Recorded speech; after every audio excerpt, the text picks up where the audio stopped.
là-bas commencera la guerre à la fin des temps. Ah, on y est là, c'est extraordinaire. C'est extraordinaire. Extraordinaire, l'Iran actuel. Il dit là-bas qu'il y aura donc une union des forces occidentales pour attaquer les Arabes, mais qui? D'abord l'Irak, enfin il dit pas d'abord, il dit l'Irak et l'Iran. L'Irak, c'est l'histoire. Les deux Bush, père et fils, attaquent l'Irak. À l'époque, Bush, en 2009, c'est où l'Express ou le Point raconte que durant la Deuxième Guerre du Golfe, 2002, Bush appelle, c'était à l'époque Chirac, Chirac lui dit, viens, joins-toi à moi, je fais Gog ou Magog, je suis en train de faire Gog ou Magog en Orient, au Moyen-Orient. C'est quoi Gog ou Magog? Et des Magog, ce type-là, d'accord, il est allé voir les curés, le Rav Citruc, ils l'ont expliqué. Il a pris pour un fou. Il n'était pas si fou que ça. C'est exactement ce qui s'est passé. D'accord, les guerres de Gog Magog, ça commence déjà comme ça. Donc on a déjà vu dans cette partie du rêve que l'Occident, les 21 forces alliées occidentales attaquent l'Irak. Qu'est-ce qui reste maintenant? L'Iran. Et on y est. On est au bord d'une guerre. Si l'Amérique attaque l'Iran, nous sommes en train de vivre ces prophéties. C'est extraordinaire. Tu as le Tosfot ici dans Avodazara, tu as le rêve de Daniel, tu as dans Traité Sanhédrin, page 98, ça décrète A et B. Je vous fais en cours parce que je ne vais pas faire trop long. Là-bas, Rabbi Ben Kisma, il dit, et Rachel explique là-bas, tout au haut de la page, que l'Iran va conquérir l'Irak. Et l'Irak, ça remplit les armées iraniennes pour venir attaquer Israël. Quand j'ai lu cette Gemara il y a 40 ans, d'accord, c'était impossible. Il y avait Saddam Hussein en Irak, Hafez el-Assad, après son fils Bachar el-Assad en Syrie, super puissant. Entre l'Iran et Israël, c'est impossible. Qu'est-ce qui fait que mon cher ami, c'est écrit dans la Gemara, ils doivent rentrer jusqu'au bord d'Israël. Alors, déblayer, il commence l'Irak, déblayer avec les deux frères, enfin le père et fils Bush. Après une guerre civile terrible en Syrie, plus rien, no man's land. Vide. Qui rentre? L'Iran. L'année où le roi Mashiach se dévoile.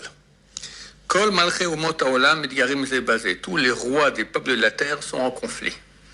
Et vous voyez, actuellement, il y a des conflits partout.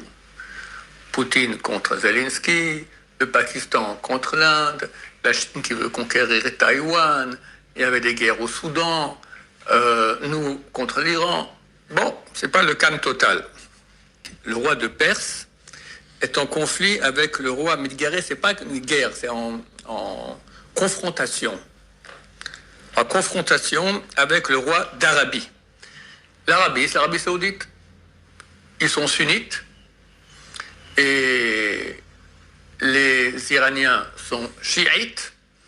Et depuis toujours, il y a une haine terrible entre les chiites et les sunnites.